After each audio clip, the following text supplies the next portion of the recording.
The Joe Rogan Experience. So Jamie Vernon has some Facebook stock for sale. He's got he's uploaded it to Craigslist. Sold. Take it off my hands. I think it'll bounce back. If you guys don't know what we're talking about, Facebook, apparently, Jamie, you were the one who first told me about it. Why don't you fill people in? Yesterday. Well, from what I saw, there's something going on.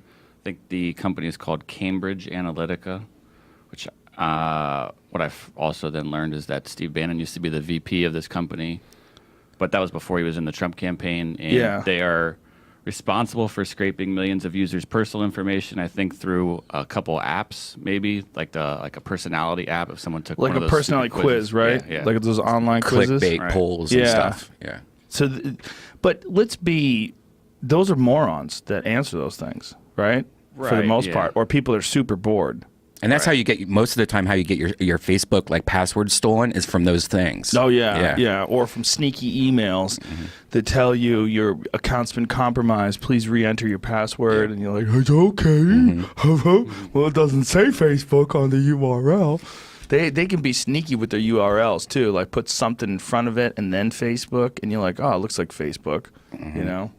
So the FTC is looking into this case right now, apparently as of yesterday. And what I read is they face up to potentially $40,000 fine for every infraction, which would total over $2 trillion. I'm sorry, with a T, trillion. So what? It's their stock has tanked. I think it was like 8% yesterday. It's at 8.5 so far today. It's down to $165 a share. It was like 185 2 days ago.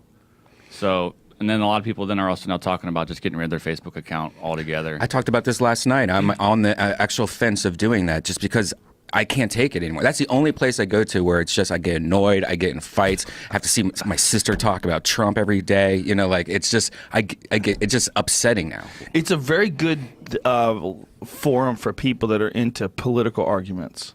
Like political arguments, gay rights arguments. There's a lot of that's like one of the last places where it's okay to say that you don't think gay people should be married. Yes. It's like, I know, I just know some people that I probably shouldn't know anymore. Yeah. And occasionally, we're on my real Facebook page, which I never go to. Like if I go to it once a year, it's a lot. And that's where all the fake news stuff is. Like I thought Pam Anderson died the other day, and it was just one of those fake news stories, and that's always where you find it is on Facebook. Well, whenever you go and read an article and those things at the bottom, they're like, you should see what she looks like now. And there's like 30 of them. Like, wait a minute. Like, they're just throwing shit at you. Yeah. They just literally are like, come on, you're going to bite on one of these. Come on, what is it? Kevin Costner? You can't believe what he looks like now. You remember that girl from Precious? You can't believe it. How often does it work, though? You check every so often, right? No, I don't anymore. But they got me a few times in the early days. I'll just Google it. Yeah. Well, I thought that those were below. See, it's a sneaky thing because they took the place of real stories. It's like it used to, you go to CNN and everything would be CNN. But now you go to CNN, everything's CNN up until the line, and then below the line, it's like sponsored content. Like, wait.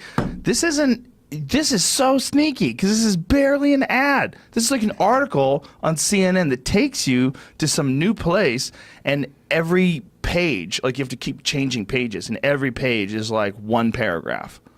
Like one paragraph on what Kevin Costner looked like in 1980. Okay. Yeah. What about 81? Boom, next page. In 81, Kevin Costner started to gain weight. Like Yeah, and then there's usually not the photo that you want to see. You know how like the thumbnail has like Kevin Costner's head blown apart, and you're like, I want to see that picture. Right, and it's never not in even there. Yeah. It's not even in there. It's fake. hate it. Sons of bitches. Clickbait. Yeah, Goddamn. that and Snapchat, I think should go. I might be done with this too. The Snapchat Rihanna Chris Brown thing is crazy. Yeah. The fact that somebody greenlit that, it cost them almost $1 billion, like instantly. Weren't they down like some $800 million or some fucking insane number? Yeah, I mean, that was the second time that's happened in a couple of weeks. Yeah, one of them was like Kylie Jenner saying it sucks, right? Yeah, the hottest Kardashian. So $800 million they dropped after Rihanna condemned ad making light of domestic violence. So the question was in the poll, would you rather slap Rihanna or punch Chris Brown? Like, what would you do? Look at this. Look at that.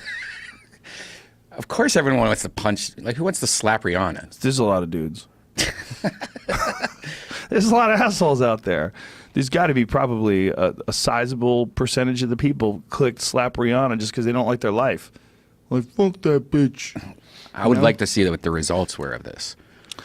Yeah, well, you would have to join the Bannon administration, and then they get you involved in Cambridge Analytics, and you got to give up your fingerprints. I don't know how anybody could say, yeah, put that on Snapchat. Like, that seems so fucking insane. That seems like a joke, like in a movie, you know? Where, like, you talk about, like, a clueless executive, you know? Like, this is my idea. What do you think? Lots of clicks? Lots of clicks? You know, cut to him with a sad face, holding his box of stuff as he's being kicked out of his office, and stay out!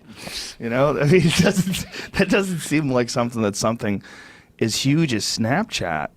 How could they do that? They've been I mean, the whole redesign they did recently, it already was confusing and annoying to begin with. But I don't use it at all. Oh, now it's even worse. And like they even had a website where, you know, a petition to switch back. I think they got up to 1 million users saying we want the old Snapchat back, and they were like, no, it's better now. We're not listening to you. Oh, well, Instagram listened, right? They went back to things being in chronological order. Did they do that? It's they tested it out as like a beta test. It hasn't happened for everyone yet, but it probably will happen, or it's going to become an option soon. Yeah, nobody likes this nonsense. I'll look at my feed from real recent, and it says, I'll look at someone's post, and I was like, this is yesterday. And then I look at the time, it says 26 hours ago. I'm like, what in the fuck is that? I hate that. Why are you showing me something from a day ago? Yeah, like, or I'm going to be here tonight, and that was from like 3 days ago. Yeah. Like, I already missed this concert.